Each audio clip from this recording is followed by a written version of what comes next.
রাসূল সাল্লাল্লাহু আলাইহি ওয়াসাল্লামের আরেকটা পদ্ধতি ছিল গ্রাজুয়ালিটি, স্টেপ বাই স্টেপ, ধীরস্থিরভাবে অল্প অল্প করে, শাইআন ফাশাইআন।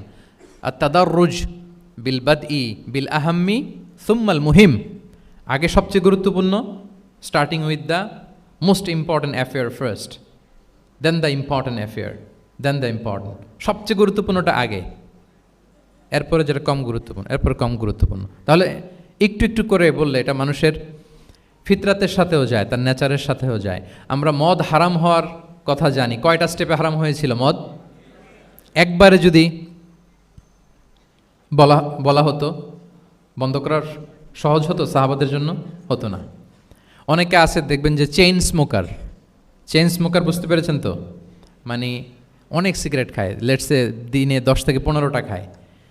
তো যে চেইন স্মোকার, আপনি যদি বলেন যে এটা হারাম, আজকেই তোমার বাদ দিতে হবে, হারাম, এটা খাইতে পারবে না, পারবে?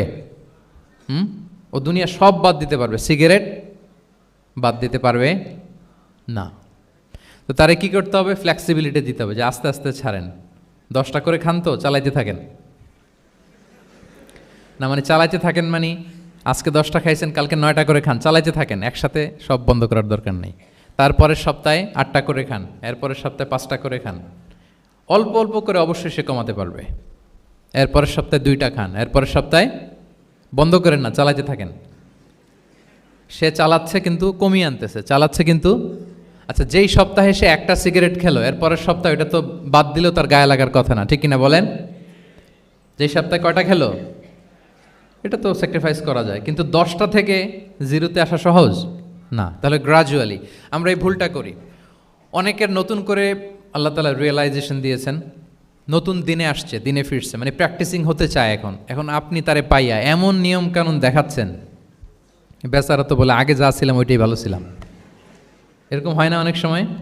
হ্যাঁ, ধরেন যে কোনো একজন নারী, সে হয়তো পর্দা মেনটেন করে না, একটু হিপ হপ স্টাইলে চলাফেরা করে, তো সে ভাবলো যে না, আমি তো অনেক ভুল করে ফেলছি, আমি সংশোধন হব, আমি প্র্যাকটিসিং হতে চাই। তা এখন যখন সে আপনার কাছে আসছে নাসিহাত নেওয়ার জন্য, আপনি যদি বলেন যে তোমার এই করতে হবে, বোরকা ঝুলাইতে হবে, হাত মোজা, পা মোজা, পারবে? এ বলবে আগে যা ছিলাম ভালোই ছিলাম। তাকে একটু একটু করে বোঝাতে হবে, মানে এই হেজাব এটা কেন, হ্যাঁ, কাভারিং আওরা এটা কেন এটা করতে, এটা বেনিফিটটা আগে বুঝালেন। যে Islam consider women as a queen, নারীকে ইসলাম কি হিসেবে কনসিডার করে? রানী হিসেবে। তো রানীর তো একটা ড্রেস কোড থাকবে, স্পেশাল পোশাক থাকবে, এগুলো বুঝাবেন। সে যাতে একটু নিজেকে গুছিয়ে চলে, শুরুর দিকে আপনি এই বার্তা দিতে পারেন যে একটু গুছিয়ে চলতে হবে। এরপর একটু শালীন পোশাকে যেন সে অভ্যস্ত হয়, এটা বললেন। সে যখন শালীন পোশাকে অভ্যস্ত, তারপরে হেজাবের ফজিলত বললেন, সে যেন হেজাব পরে। যখন সে হেজাব পরে, এরপরে তাকে নেকাবের কথা বললেন। এইভাবে আস্তে আস্তে তাকে বোঝাতে হবে। কিন্তু একবারে যদি সব চাপিয়ে দেন, বলেন তো আওয়াজ করে, সে কি ওটা রিসিভ করতে পারবে? কারণ এই যে গ্রাজুয়ালিটি আর তাদাররুজ, এই সিস্টেমটা আপনি ভায়োলেট করেছেন, করেন নাই। মুআয ইবনে জাবাল রাদিয়াল্লাহু তাআলা আনহুকে আল্লাহ রাসূল সাল্লাল্লাহু আলাইহি ওয়াসাল্লাম তিনি ইয়ামানের গভর্নর করে পাঠিয়েছেন, ইয়ামানের গভর্নর। তো পাঠানোর আগে he was explaining a teaching guideline to his fellow সাহাবা। ওনাকে শিখাইতেছেন, তুমি যে যাবা মুআল্লিম হিসেবে, গভর্নর হিসেবে, কীভাবে দাওয়াতটা দিবে আগে শোনো। তিনি মুআয ইবনে জাবালকে বললেন, ইন্নাকা তা'তি কওমান মিন আহলিল কিতাব। হে মুআয, জেনে রাখো, এমন একটা এলাকায় তোমাকে পাঠাচ্ছি, তারা কিন্তু আহলে কিতাব, মানে তারা হচ্ছে Jewish and Christian community, they are not Muslim, তারা কিন্তু ইহুদি খ্রিস্টান ওখানে। সো তুমি কিভাবে দাওয়াত দিবা? ফাদউহুম ইলা শাহাদাতি আন লা ইলাহা ইল্লাল্লাহ আন্না মুহাম্মাদুর রাসূলুল্লাহ। প্রথমে তাওহীদের দাওয়াত দিবা। আওয়াজ করে বলেন, প্রথমে দাওয়াত হবে কিসের? তাওহীদের। ফাইনহুম আতাউ লিযালিক, বাক্যটা খেয়াল করেন, যখন তারা এটা মেনে নিবে, এটাতে অভ্যস্ত, তারপর তুমি দাওয়াত দিবা যে আল্লাহ প্রতিদিন 5 ওয়াক্ত সালাত ফরজ করেছেন। কয় ওয়াক্ত? 5 ওয়াক্ত সালাত। আচ্ছা, ফাইনহুম আতাউ লিযালিক, যখন তারা 5 ওয়াক্তে সালাতে অভ্যস্ত হবে, তখন বলবা যে আল্লাহ তাআলা ধনীদের উপর যাকাত ফরজ করেছেন। ফাইনহুম আতাউ লিযালিক, যখন ওইটা মানবে, এরপরে বলবা রমজানের রোজা ফরজ করেছেন। সুবহানাল্লাহ, সুবহানাল্লাহ, আল্লাহু আকবার। তাহলে ধাপে ধাপে দেখেন, এই যে টিচিং গাইডলাইন তিনি দিচ্ছেন ওনার ফেলো সাহাবাকে, ফেলো ক্যাম্পেনিয়নকে, যে তুমি ইয়ামানে যে একবারে সব বিধান তুমি যা জানো, মনে করো না যে সবাই ওইটা মানবে। তারা জুইশ, তারা ক্রিশ্চিয়ান, একটু একটু করে তাদেরকে দাওয়াত দিতে হবে। তাহলে গ্রাজুয়ালিটি পাঠদান পদ্ধতির একটা অন্যতম বিষয় হচ্ছে কি গ্রাজুয়ালিটি, মানে ধাপে ধাপে ধীরে ধীরে অল্প অল্প করে বোঝানো। আচ্ছা, রাসূল সাল্লাল্লাহু আলাইহি ওয়াসাল্লাম মাঝে মাঝে কোনো কথার গুরুত্ব বোঝানোর জন্য শপথ করতেন, drawing attention by making oath, শপথ করে কথার গুরুত্ব বোঝাতেন। তিনি বলতেন, ওয়াল্লাহি ইন্নী লা আস্তাগফিরুল্লাহ ওয়া আতুবু ইলাইহি ফিল ইয়াউমি আকসারা মিন ৭০ মাররা। আল্লাহর শপথ, আমি নবী প্রতিদিন ৭০ বারেরও বেশি তওবা ইস্তেগফার করি। কয়বারেরও বেশি? ৭০ বার। এই কথাটার তাওবা ইস্তেগফারের গুরুত্ব বোঝাতে যেয়ে তিনি শুরুতে বলেছেন ওয়াল্লাহি, আল্লাহর শপথ। এরকম অনেক হাদিসে পাওয়া যায়, তিনি বলেছেন ওয়াল্লাযী নাফসু মুহাম্মাদিন বিয়াদিহি, ওই সত্তার শপথ যার হাতে মুহাম্মাদের আত্মা। আবার মাঝে মাঝে বলেছেন ওয়াল্লাযী নাফসি বিয়াদিহি, ওই সত্তার শপথ যার হাতে আমার আত্মা। এভাবে বলে তিনি কথা শুরু করেছেন। যখন তিনি এরকম শপথ করতেন তখন কথার গুরুত্ব বোঝা যেত। কি বোঝা যেত? গুরুত্ব বোঝা যেত। তাহলে শপথ করে মাঝে মাঝে তিনি জিনিস বোঝাতেন। আচ্ছা, আমরা আমাদের বিভিন্ন প্রেজেন্টেশন বা লেকচার বোঝানোর জন্য অনেক মিনস ইউজ করি না? আল ওয়াসাইল তা'লিমিয়া, এটাও কিন্তু রাসূল সাল্লাল্লাহু আলাইহি ওয়াসাল্লাম করতেন। আমরা কি করি? আমি তো জানি না আপনাদের আইএসসিতে ক্লাসরুমগুলো কেমন। নিশ্চয়ই সেখানে বোর্ড আছে। কি আছে? হোয়াইট বোর্ড নাকি ডিজিটাল বোর্ড? আচ্ছা, ডিজিটাল বোর্ডে যাননি আপনারা, আস্তে আস্তে যাবেন। হোয়াইট বোর্ডে তো আছেন। হোয়াইট বোর্ডে কী দিয়ে লেখা হয়? মার্কার। আচ্ছা, প্রেজেন্টেশন স্লাইড মাঝে মাঝে ইউজ করেন না? বা টিচার করে কি না? তো সেটা কীভাবে করে? মাইক্রো প্রজেক্টর দিয়ে করে। এগুলো হচ্ছে আল ওয়াসাইল তা'লিমিয়া। তো রাসূল সাল্লাল্লাহু আলাইহি ওয়াসাল্লামের সময় তো এই স্লাইডও ছিল না, ডিজিটাল বোর্ডও ছিল না, হোয়াইট বোর্ডও ছিল না, হ্যাঁ, মার্কার ছিল না, ওইরকম কিছু ছিল না। তো উনি কি ইউজ করতেন? উনিও চমৎকার চমৎকার কিছু মাধ্যম ইউজ করতেন। আপনারা শুনলে অবাক হবেন। আপনাদের মনোযোগ আছে তো সবার, না? আচ্ছা, আমরা দেখি যে উনি কি ইউজ করতেন। উনি অনেক ধরনের ভিজুয়াল ডেমনস্ট্রেশন করতেন। ভিজুয়াল ডেমনস্ট্রেশন মানে যেটা আপনি চোখ দিয়ে দেখে শিখে ফেলবেন, বুঝে যাবেন। হ্যাঁ, visual demonstration. Physical gesture use করে এটা করতেন। ফিজিক্যাল জেস্চার, অঙ্গভঙ্গি, বাংলা কি বলে? অঙ্গভঙ্গি। রাসূল সাল্লাল্লাহু আলাইহি ওয়াসাল্লাম, এটাতে তো আর কিছু আধুনিক বিজ্ঞান আইটি তো লাগতেছে না। কি বলেন? আমার হাত পা দিয়ে আমি একটা কিছু বোঝাচ্ছি। তো রাসূল সাল্লাল্লাহু আলাইহি ওয়াসাল্লাম কিন্তু এটা করতেন। একবার তিনি ইয়াতিমের রক্ষণাবেক্ষণ যারা করে তাদের মর্যাদা কত, ফজিলত কত, এটা বোঝাতে যে একবার তিনি বলতেছেন আনা ওয়া কাফিলুল ইয়াতিমি ফিল জান্নাতি কাহাতাইন, আমি এবং এতিমের রক্ষণাবেক্ষণকারী জান্নাতে ঠিক এইভাবে থাকবো। এইভাবে থাকবো মানে খুব কাছাকাছি থাকবো। He will be my neighbour, very close neighbour. এবং বোঝাতে যে এই যে উস্তা আর সাব বাবা, দুই আঙ্গুল এভাবে, এই আঙ্গুল থেকে এই আঙ্গুলের দূরত্ব কতটুকু? 1 মাইল নাকি কত?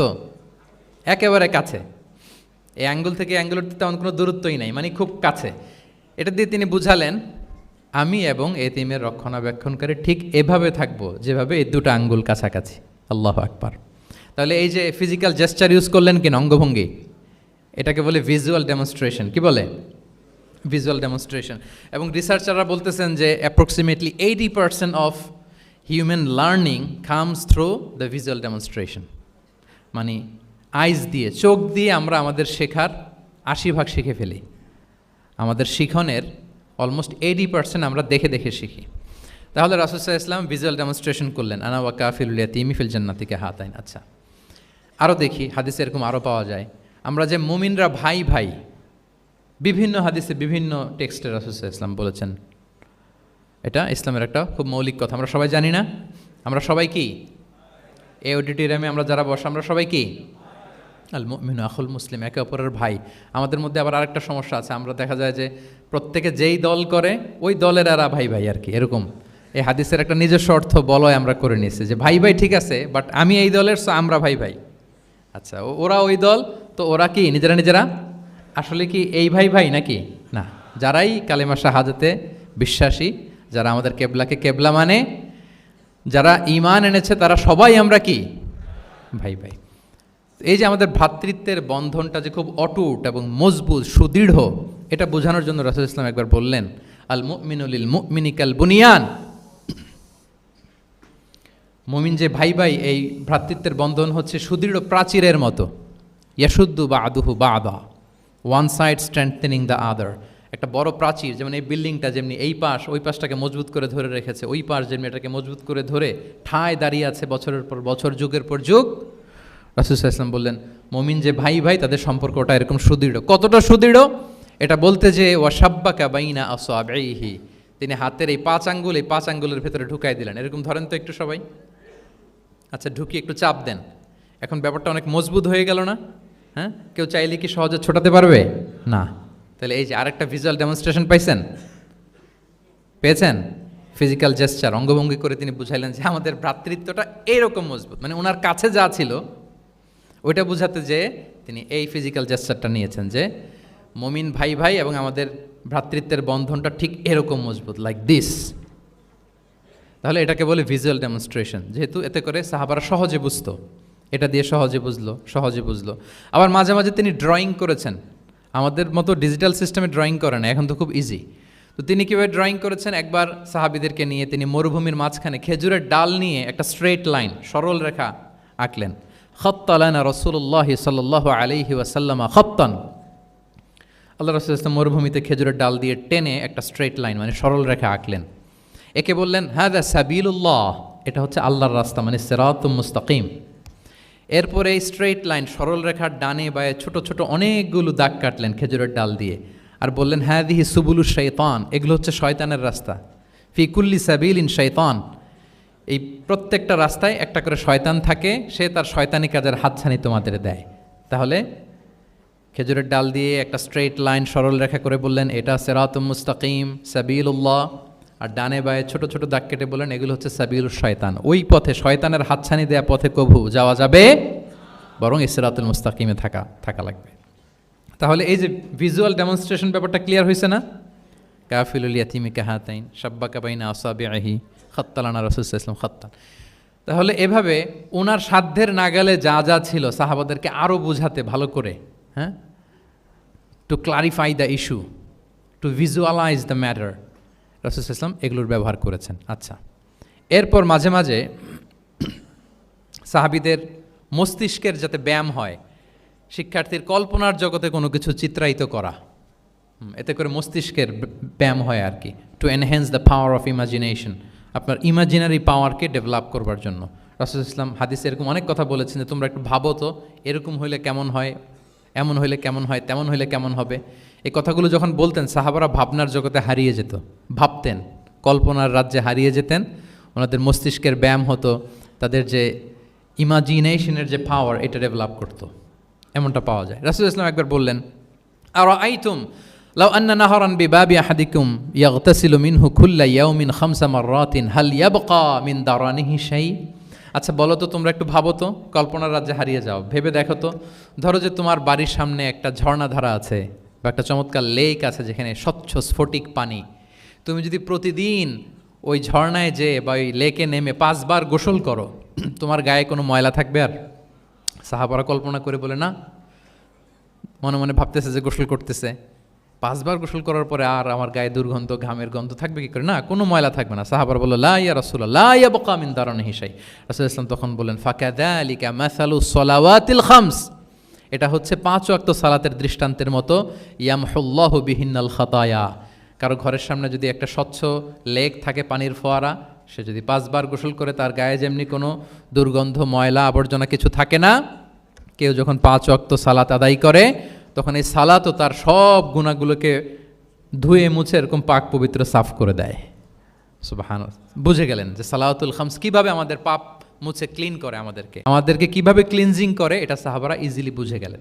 তাহলে ভেবে দেখো তো, চিন্তা করো তো, এটা বলে বেসিকলি দ্য পাওয়ার অফ ইমাজিনেশনকে রাসূল সাল্লাল্লাহু আলাইহি ওয়াসাল্লাম ইনহ্যান্স করার চেষ্টা করলেন। এভাবেও সাহাবাদেরকে তিনি মাঝে মাঝে বুঝাতেন। আচ্ছা, রাসূল সাল্লাল্লাহু আলাইহি ওয়াসাল্লাম মাঝে মাঝে দেখা যায় যে বিভিন্ন ম্যাটাফোর সহজ করে বুঝাতে যে রূপক অর্থবোধক শব্দের প্রয়োগ করতেন, মাজাজ বা ইস্তেআরা। এটা তো যারা আরবিতে পড়েন আপনারা তো জানেন। ইসলামিক স্টাডিজ, হাদিস, কোরআন, কোরআনিক সায়েন্স, এই সমস্ত ডিপার্টমেন্টে পড়েন কারা কারা? আমি একটু জাস্ট দেখে নেই যে আমি যে এত আরবি শব্দ বলতেছি বুঝতেছেন না, মাথার উপর দিয়ে যাচ্ছে, একটু চেক করে নেই। আপনারা হচ্ছেন ইসলামিক স্টাডিজ, কোরআন, সুন্নাতে, আচ্ছা, আর বাকিরা সবাই কনভেনশনাল ফ্যাকাল্টিজ, ঠিক আছে। বোঝার কথা, কারণ মাঝে মাঝে তো আমি কিছু ইংরেজিও বলতেছি এবং বাংলায় অর্থ করে দিচ্ছি। তো মাজাজ বা ইস্তেআরা মানে হচ্ছে ম্যাটাফোর, কোনো জিনিসকে আরও সহজ করে বোধগম্যময় করতে রাসূল সাল্লাল্লাহু আলাইহি ওয়াসাল্লাম এই ম্যাটাফোরকে ইউজ করতেন। যেমন রাসূল সাল্লাল্লাহু আলাইহি ওয়াসাল্লাম নারীদের প্রতি সদয় হওয়ার জন্য পুরুষদেরকে তিনি বলেছেন রিফকান বিল কাওয়ারির, অর্থাৎ কাঁচগুলোর সাথে ভালো আচরণ করো, মানে কাঁচগুলোকে দেখে রেখো। কাচের পাত্র দিয়ে তিনি নারীদেরকে, স্ত্রীদেরকে বুঝিয়েছেন রিফকান বিল কাওয়ারির।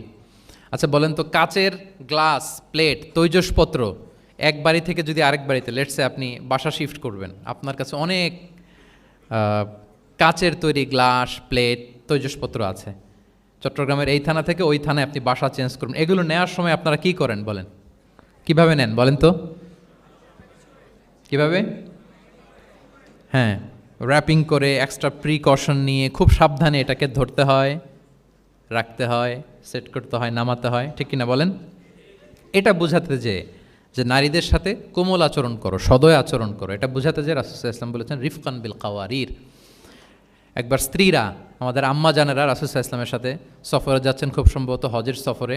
তো ওনারা যখন পালকিতে চড়বেন, ওখান থেকে হাওদাজে উঠাবেন, খুব দ্রুত তাড়াহুড়ো করে কিছু লোকজন ওই পালকি উঠাচ্ছিল। তখন রাসূল সাল্লাল্লাহু আলাইহি ওয়াসাল্লাম বললেন, ওয়াই হাক ইয়া আনজাসা সাউকাকা রিফকান বিল কাওয়ারির, খুব সাবধানে নিয়ে যাও, কাজগুলোকে একটু দেখে শুনে নাও, কাচের বোতলগুলো, গ্লাসগুলো দেখে শুনে নাও, মানে স্ত্রীদেরকে একটু দেখে শুনে যত্নের সাথে নিয়ে নাও।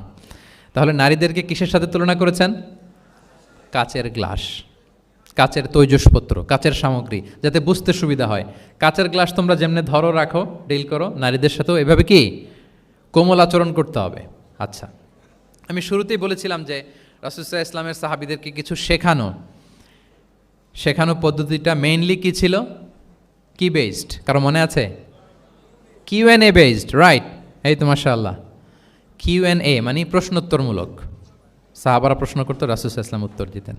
কারণ কোরআনেও আমাদেরকে উৎসাহিত করা হয়েছে, ফাসআলু আহলা যিকরি ইন কুনতুম লা তা'লামুন, যদি না জানো তাহলে আহলু যিকির বা আহলুল ইলমকে জিজ্ঞেস করে জেনে নাও। এবং রাসূল সাল্লাল্লাহু আলাইহি ওয়াসাল্লাম বলেছেন, ফা ইন্নামা শিফাউল আইয়ি আস-সুআলু, অজ্ঞতার চিকিৎসা হচ্ছে প্রশ্ন করা। আপনি জানেন না তো আপনার কাজ কি করবেন?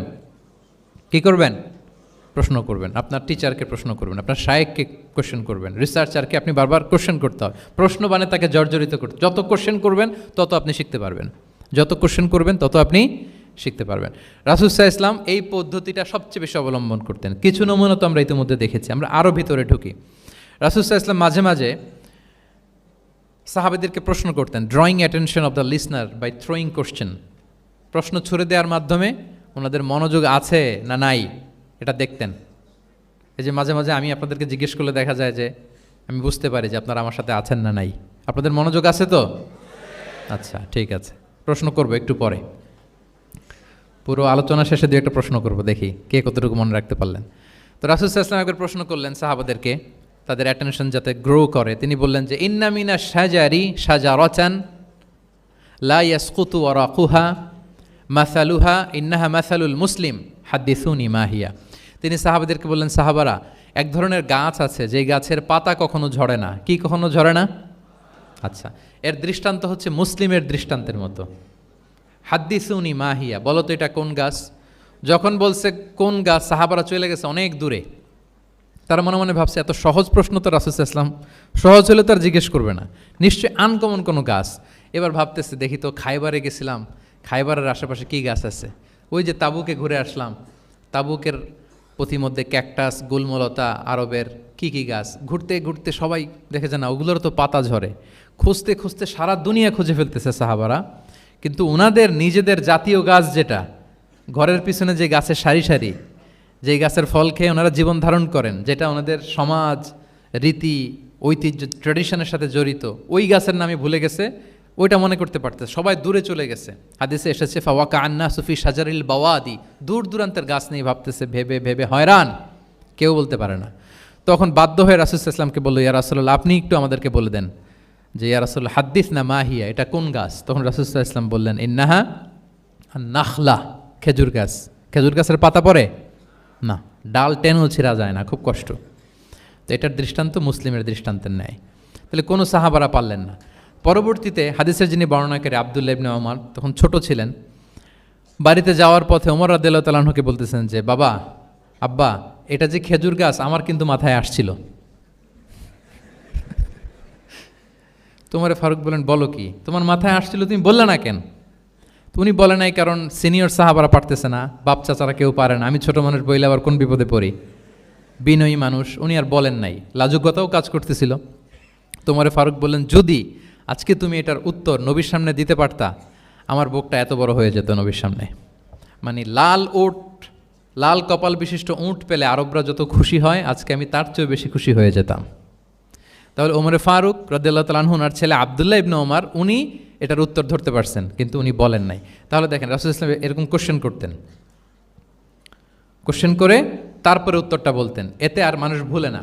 বাংলা একটা কথা আছে যে শিখেছ কোথায়, ঠেকেছি যেথায়। জিজ্ঞেস করছে, পারি না, মনে আসে না, হঠাৎ করে যখন উত্তরটা বলে, এইটা যেরকম মনে থাকে আজীবন, অন্য কিছু থাকবে না। একটু যদি ঠেকে ঠেকে পারতেছি না, বুঝতেছি না, এরপর যখন বুঝায় দেওয়া হয়, ভালো করে শিখে নেই, এইটা আজীবন মনে থাকে ব্রেইনে। এই পদ্ধতিটা রাসূলুল্লাহ সাল্লাল্লাহু আলাইহি ওয়াসাল্লাম অবলম্বন করতেন। প্রশ্ন করে অপারক করে দিতেন, কেউ পারে না, এরপর রাসূলুল্লাহ সাল্লাল্লাহু আলাইহি ওয়াসাল্লাম বুঝিয়ে বলতেন, সবার একেবারে ব্রেইনের মধ্যে, মস্তিষ্কে এটা গেঁথে যেত। তাহলে প্রশ্ন ছুটতেন। আচ্ছা, এরকম অনেক হাদিস আপনারা পাবেন রাসূলুল্লাহ সাল্লাল্লাহু আলাইহি ওয়াসাল্লাম প্রশ্ন করে তারপরে উত্তর দিয়েছেন। আতাদরুনা মাল গীবা, তোমরা কি জানো গীবত কি? সাহাবারা বলে, আল্লাহ আল্লাহ রাসূল ভালো জানেন। যিকরাকা আখাকা বিমা ইয়াকরা, বলে দিলেন। আতাদরুনা মানিল মুফলিস, তোমরা কি জানো মুফলিস কে? এইভাবে প্রশ্ন করতে করতে সাহাবাদেরকে শিখাতেন। আচ্ছা, আল্লাহ রাসূল সাল্লাল্লাহু আলাইহি ওয়াসাল্লামের আরেকটা অভ্যেস ছিল প্রশ্নের পিঠে প্রশ্ন ছুড়ে দেওয়া। মানে কোনো সাহাবী যদি প্রশ্ন করত, রাসূল সাল্লাল্লাহু আলাইহি ওয়াসাল্লাম তো উত্তর দিয়ে জানিয়ে দিতেন। মাঝে মাঝে জানিয়ে না দিয়ে প্রশ্নের পিঠে আবার উনি কী করতেন? প্রশ্ন ছুড়ে দিতেন। এটাও পাওয়া যায়। আচ্ছা, এক সাহাবী এসে বলে, ইয়া রাসূলুল্লাহ মাতা সাআ, হে নবী, কিয়ামত কখন হবে? রাসূল সাল্লাল্লাহু আলাইহি ওয়াসাল্লাম কখন হবে উত্তর না দিয়ে প্রশ্ন করলেন, ওয়া মাযা আ'দাত্তা লাহা, কিয়ামতের তোমার কি প্রিপারেশন, আগে ওইটা বলো। কিয়ামত কবে হবে জানার জন্য এত ব্যতিব্যস্ত, আগে বলো হোয়াটস ইউর প্রিপারেশন ফর কিয়ামা, তোমার কি প্রস্তুতি? তাইলে আরেকটা প্রশ্ন। প্রশ্নের বিপরীতে উনি উত্তর না দিয়ে উনি আবার কি করলেন? সবাই বলুন তো, উনি আবার কি করলেন? উনি নিজে আবার প্রশ্ন করলেন। তুমি জিজ্ঞেস করলে কিয়ামত কবে, তুমি বলো কিয়ামতের প্রিপারেশন কি নিচ্ছ বলো। তো সে বলে যে লা শাই ইয়া রাসূলুল্লাহ, আমার কোনো প্রিপারেশন নাই, ইল্লা আন্নী উহিব্বুল্লাহ ওয়া রাসূলাহ, শুধু একটা জিনিসই আছে যে আমি আল্লাহ এবং আল্লাহর রাসূলকে ভালোবাসি। রাসূল সাল্লাল্লাহু আলাইহি ওয়াসাল্লাম বললেন, আনতা মা আমান আহবাবতা, তুমি যাদেরকে ভালোবাসো তাদের সাথেই জান্নাতে থাকবে। আল্লাহ আল্লাহ রাসূলকে ভালোবাসো, তাদের সাথে তুমি কই থাকবে? জান্নাতে থাকবে। তাহলে প্রশ্নের পিঠে প্রশ্ন ছুড়ে দেওয়া। এরপর একই প্রশ্নের জবাবে ভিন্ন ভিন্ন জনকে ভিন্ন ভিন্ন উত্তর দিয়েছেন রাসূল সাল্লাল্লাহু আলাইহি ওয়াসাল্লাম। এটাকে এডুকেশনের ভাষায় বলে পার্সোনালাইজেশন। কি বলে? মানে যার যেটা লাগবে। শিক্ষক ভালো বুঝে, কয়েকটা ক্লাস নিলে উনি বুঝে ফেলে যে কার রিসিভিং ক্যাপাসিটি কতদূর, কার কোনটাতে ঘাটতি, কার কোনটাতে সমস্যা। একজন আদর্শ শিক্ষক, একজন চৌকস শিক্ষক, তিনি খুব সহজে এটা ধরে ফেলেন। তো রাসূল সাল্লাল্লাহু আলাইহি ওয়াসাল্লাম he was a very good observer. তিনি বুঝে ফেলতেন যে কার কোনটায় ঘাটতি, ফলে একই প্রশ্নের উত্তর উনি এক একজনকে এক একভাবে দিতেন। কেন? Based on the need of the addressee, যার যেটা দরকার ওইটার উপর গুরুত্ব আরোপ করে, যার যেটাতে ঘাটতি আছে সেটাতে গুরুত্ব আরোপ করে তিনি এক একজনকে কী করতেন? এক এক রকম উত্তর। অনেক সাহাবারা এরকম প্রশ্ন করেছেন যে আইয়ুল আমালি আফদাল ইয়া রাসূলুল্লাহ, সবচেয়ে শ্রেষ্ঠ আমল কোনটা?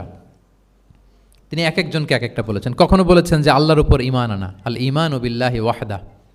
কাউকে বলেছেন যে আল জিহাদ ফি সাবিলিল্লাহ, কাউকে বলেছেন আস-সালাতু ফি ওয়াক্তিহা, অন টাইমে সালাত পড়া। তার মানে যার যেটাতে ঘাটতি ছিল। কাউকে বলেছেন বিররুল ওয়ালিদাইন, কারণ তিনি দেখেছেন তার সাথে তার মা বাবার সম্পর্কে একটু ঘাটতি আছে, তারা এটা বলি, কারণ সবগুলোই ভালো কাজ, সবগুলোই কি ভালো কাজ। তাহলে যার যেটাতে ঘাটতি আছে সেটাতে গুরুত্ব আরোপ করা, এটা রাসূল সাল্লাল্লাহু আলাইহি ওয়াসাল্লাম করেছেন। মাঝে মাঝে রাসূল সাল্লাল্লাহু আলাইহি ওয়াসাল্লাম সাহাবীদেরকে, মানে শিক্ষার্থীদেরকে উত্তর জানার জন্য ব্যাপকভাবে আগ্রহী করে তুলতেন। হ্যাঁ, এটাকে আরবিতে বলে তাশওয়ীকুস সামিঈন ইলা মা'রিফাতিল জাওয়াব, উত্তর শোনানোর জন্য আগ্রহী করে তোলা। সেক্ষেত্রে মাঝে মাঝে তিনি একটা দুটা শব্দ ইউজ করতেন। কীরকম? যেমন আওয়ালা আদুল্লুকুম, অথবা আলা উখবিরুকুম, আমি কি তোমাদের বলবো না? এটা বললে সাহাবারা বলতেন, বলেন বলেন ইয়া রাসূলুল্লাহ, অবশ্যই বলবেন, বালা ইয়া রাসূলুল্লাহ। আওয়ালা উখবিরুকুম, আমি কি তোমাদের জানিয়ে দিব না? সাহাবারা বলতেন, ইয়া রাসূলুল্লাহ, অবশ্যই আপনি আমাদের জানিয়ে দিবেন। যেমন তিনি বললেন যে কেউ জান্নাতে যাবে না মুমিন হওয়া ছাড়া, কেউ ইমানদার হতে পারবে না যতক্ষণ না একে অপরকে তোমরা ভালো না বাসো। তাহলে তো এটা গুরুত্বপূর্ণ বিষয়। একে অপরকে ভালো না বাসলে নাকি মুমিনই হওয়া যাবে না, আর মুমিন না হলে তো জান্নাতেই যাওয়া যাবে না। তখন রাসূলুল্লাহ সাল্লাল্লাহু আলাইহি ওয়াসাল্লাম বললেন, আওয়ালা আদুল্লুকুম আলা শাইইন ইযা ফাআলতুমুহু তাহাবাবতুম, আমি কি তোমাদেরকে বলবো না এমন একটা আমলের কথা যেটা করলে তোমাদের পারস্পরিক হৃদ্যতা বাড়বে, ভালোবাসা বাড়বে? তখন তিনি বললেন, সেটা কি? আফশুস সালামা বাইনাকুম, তোমাদের মাঝে ব্যাপক সালামের প্রসারণ করো, সালামের প্রসার করো, একে অপরকে বেশি বেশি সালাম দাও। ব্যাপারটাকে এইভাবে প্রেজেন্ট না করে উনি যদি বলতেন, সাহাবারা বেশি বেশি সালাম দিও, এটা সওয়াবের কাজ অনেক। এটা হচ্ছে একটা প্রেজেন্টেশন। আর একটা হচ্ছে এমনভাবে এটাকে উপস্থাপন করা যে মুমিন না হলে জান্নাতে যাবা না, আর একে অপরকে ভালো না বাসলে মুমিন হতে পারবে না। তোমরা কি জানো কি করলে একে অপরের মধ্যে ভালোবাসা বাড়ে? এরপর রাসূলুল্লাহ সাল্লাল্লাহু আলাইহি ওয়াসাল্লাম বলতেন যে সালাম দেওয়ার মাধ্যমে ভালোবাসা বাড়বে। আচ্ছা, মাঝে মাঝে ব্যবহার করতেন আলা উখবিরুকুম, আলা উখবিরুকুম, আমি কি তোমাদেরকে জানাবো না? একবার রাসূলুল্লাহ সাল্লাল্লাহু আলাইহি ওয়াসাল্লাম বললেন, আলা উখবিরুকুম বিআফদালা মিন দারাজাতি সিয়ামি ওয়াস সালাতি ওয়াস সাদাকা, আমি কি তোমাদের জানাবো না যে নামাজ, রোজা, সাদাকার চেয়েও বেশি ফজিলতের একটা আমল আছে, সেটা কি? আমি কি তোমাদের জানাবো না? সাহাবারা বললেন, ক্বালু বালা ইয়া রাসূলুল্লাহ, হে আল্লাহর রাসূল, অবশ্যই জানাবেন, অবশ্যই জানাবেন, কারণ নামাজের চেয়েও বেশি গুরুত্বপূর্ণ, সাদাকার চেয়েও বেশি গুরুত্বপূর্ণ, সিয়ামের চাইতেও বেশি গুরুত্বপূর্ণ আমল। সেটা কি? তখন রাসূল সাল্লাল্লাহু আলাইহি ওয়াসাল্লাম বললেন, সেটা হচ্ছে ইসলাহু যাতিল বাইন, বিবাদমান দুই গ্রুপকে মিলিয়ে দেয়া, বিবাদমান দুই ব্যক্তিকে মিলিয়ে দেয়া। এটা নফল নামাজ, নফল সাদাকা, নফল রোজার চেয়েও বেশি কি ফজিলতপূর্ণ, বেশি গুরুত্বপূর্ণ। আমরা তো মনে করি শুধু নামাজ পড়লেই বোধহয় আমি অনেক সওয়াব পেলাম, রোজা রাখলেই সওয়াব পেলাম, শুধু জিকির করলে, সাদাকা করলেই সওয়াব পেলাম। কিন্তু রাসূল সাল্লাল্লাহু আলাইহি ওয়াসাল্লাম বলেন যে দুইজনের মধ্যে একটু মনোমালিন্য তুমি মিলিয়ে দাও, এটা এর চেয়েও বেশি সওয়াবের। আল্লাহু আকবার। দুই গোষ্ঠীর মধ্যে দীর্ঘদিনের ঝগড়া মিলিয়ে দাও, এটা এর চেয়েও বেশি সওয়াবপূর্ণ। রাসূল সাল্লাল্লাহু আলাইহি ওয়াসাল্লাম মক্কা থেকে মদিনায় যেয়ে কি করেছেন? আউস এবং খাজরাজের দীর্ঘদিনের যুদ্ধ 1 ঘন্টার মধ্যে কি settle down. He was a very good mediator and arbitrator, চমৎকার মধ্যস্থতা করতে জানতেন তিনি। তাহলে এইভাবে উত্তর জানার জন্য শিক্ষার্থীদেরকে আগ্রহী করে তুলতেন। আচ্ছা, আরেকটা পদ্ধতি ছিল অবজারভেশন অ্যান্ড কারেকশন। রাসূল সাল্লাল্লাহু আলাইহি ওয়াসাল্লাম, আমি আলোচনার শুরুতেই বলেছি, হি was a very good observer, চমৎকার পর্যবেক্ষণ করতেন এবং সংশোধন দিতেন। কে কি করছেন এটা খেয়াল রাখতেন, মানে চোখ কান খোলা রাখতেন। বাংলায় আমরা কি বলি? বাংলায় কি বলা হয় এটাকে? চোখ কান খোলা রাখা। মসজিদে নববীতে এরকম ভুরি ভুরি পাবেন যে রাসূল সাল্লাল্লাহু আলাইহি ওয়াসাল্লাম কে কি করতেছে অবজার্ভ করতেছে, ওইটার উপর বেস করে তাকে নাসিহা করতেছে। একটা বিখ্যাত হাদিস তো আপনারা জানেন, রাসূল সাল্লাল্লাহু আলাইহি ওয়াসাল্লাম বসা, এক বেদুইন আসলো, এসে তার উটটা মসজিদে নববীতে বাঁধলো, বেদে 2 রাকাত নামাজ পড়লো, নামাজ পড়ে হাত তুলে আল্লাহর কাছে দোয়া করে, ইয়া আল্লাহ আল্লাহুম্মা রহামনি ওয়া মুহাম্মাদা ওয়ালা তারহাম মা'ানা আহাদা, মানে ও আল্লাহ তুমি শুধু আমারে রহম করো আর মুহাম্মদ সাল্লাল্লাহু আলাইহি ওয়াসাল্লামের রহম করো, আমাদের দুইজনের সাথে আর কাউরে রহম করো না তুমি। বেদুইন তো কি, বেদুইন, মরুপল্লীতে বসবাস। আদাবুদ দোয়া, দ্য এটিকেটস অফ দোয়া, দোয়ার যে একটা আদব আছে, অন্যের জন্য দোয়া করলে যেটা নিজের লাভ, এগুলো তো জানে না। আল্লাহ তুমি আমারে মাফ করো, মুহাম্মদ সাল্লাল্লাহু আলাইহি ওয়াসাল্লামকে মাফ করো, আমাদের ছাড়া আর কাউরে মাফ করো না, কাউরে রহম করো না। তো এটা রাসূল সাল্লাল্লাহু আলাইহি ওয়াসাল্লাম দূর থেকে বসে বসে অবজার্ভ করছেন আর বললেন, হায় রে, লোকটা একটা প্রশস্ত জিনিসকে সংকীর্ণ বানায় ফেললো। গোটা বিশ্বের সবাইকে যদি আল্লাহ ক্ষমা করে, রহম করে, আল্লাহর রহমের দরিয়ায় কোনো ঘাটতি হবে বলেন তো? হবে? একটা প্রশস্ত বিষয়কে সে সংকীর্ণ করে ফেললো। এরপর কতটা সে বেদুইন, কি প্রকৃতির ছিল দেখেন। দোয়া টোয়া শেষে মসজিদে নববীর মাঝখানে বসে পেশাব করা আরম্ভ করছে। বিখ্যাত হাদিস জানেন, সবাই মারতে গেল, রাসূল ইসলাম থামালেন, বললেন পানি ঢেলে দাও, আর তাকে ডেকে বললেন, দেখো তুমি যে এখানে এই কাজটা করলা, প্রস্রাব করলা, এটা আমাদের এই মদিনার কমিউনিটির এবাদতগাহ। এখানে এই কমিউনিটির লোকেরা নামাজ পড়ে, আল্লাহর জিকির করে, আল্লাহর কিতাব তেলাওয়াত করে, এটা কি ঠিক হলো তোমার? সে তো লজ্জায় অনুতপ্ত হয়ে কাচুমাচু। তাহলে এই যে অবজারভেশন করতেন এবং কারেকশন করতেন। আবার একদিন মসজিদে নববীতে বসা এক সাহাবী এসে নামাজ পড়লেন। নামাজ রাসূল ইসলাম দূর থেকে দেখতেছেন লোকটা কি করে। নামাজ পড়লো 2 রাকাত, পরে এসে নবীকে সালাম দিল। রাসূল ইসলাম সালামের উত্তর দিয়ে বললেন, ইরজি' ফাসাল্লি ফাইন্নাকা লাম তুসাল্লি, যাও আবার পড়ো, কারণ তুমি নামাজ পড়ো নাই, মানে নামাজটা ঠিকমতো হয় নাই। ইউ ডিডন্ট অফার ইউর সালাহ in a correct way, proper manner. ওই সাহাবী যে আবার 2 রাকাত পরে আসলেন, রাসূল ইসলাম একই কথা বললেন, ইরজি' সল্লি ফাইন্নাকা লাম তুসাল্লি, হয়নি নামাজ, আবার পড়ো। আবার পরে আসলেন, আবারও একই কথা। এখন 3 বার পড়ার পরও যখন হয় না, বেচারা ভাবলেন আবার যে পড়লে তো একই হবে, আমি তো এটাই জানি। তিনি বললেন মা উহসিনু গায়রাহ, ইয়া রাসূল এর চেয়ে ভালো আমি আর পারি না, ফাআল্লিমনি ইয়া রাসূলুল্লাহ, হে নবী আমাকে একটু শিখিয়ে দেন কিভাবে পড়ব। রাসূল সাল্লাল্লাহু আলাইহি ওয়াসাল্লাম বললেন, যখন নামাজে দাঁড়াবে আল্লাহু আকবার বলে দাঁড়াবে, এরপর কোরআন থেকে যা সহজ লাগে পড়বে, তাড়াহুড়ো করবে না। কি করবে না? সবাই বলেন কি করবে না? নামাজে কোনো তাড়াহুড়ো নাই, নো রাশিং ইন সালাহ, নো হ্যাস্টিনেস ইন সালাহ। নামাজে আমরা খুব তাড়াহুড়ো করি, এটা নামাজের যে প্রাণ, সালাতের প্রাণকে, রূহকে নষ্ট করে দেয়। যখন রুকুতে যাবে স্ট্রেইট ফরওয়ার্ড রুকু করবে, হাত্তা তাতমা ইন্না রাকিআন। রাসূল সাল্লাল্লাহু আলাইহি ওয়াসাল্লামের রুকুর পিঠটা ছিল একেবারে স্ট্রেইট, এই টেবিলটা যেরকম স্ট্রেইট এরকম স্ট্রেইট। লাউ সাব্বা আলাইহিল মা লাস্তাকার, পানি ভর্তি একটা বোতল যদি রাসূল সাল্লাল্লাহু আলাইহি ওয়াসাল্লামের রুকু দেয়া পিঠের উপর রাখতো, পানিটাও পড়তো না, বোতলটাও পড়তো না, স্ট্রেইট।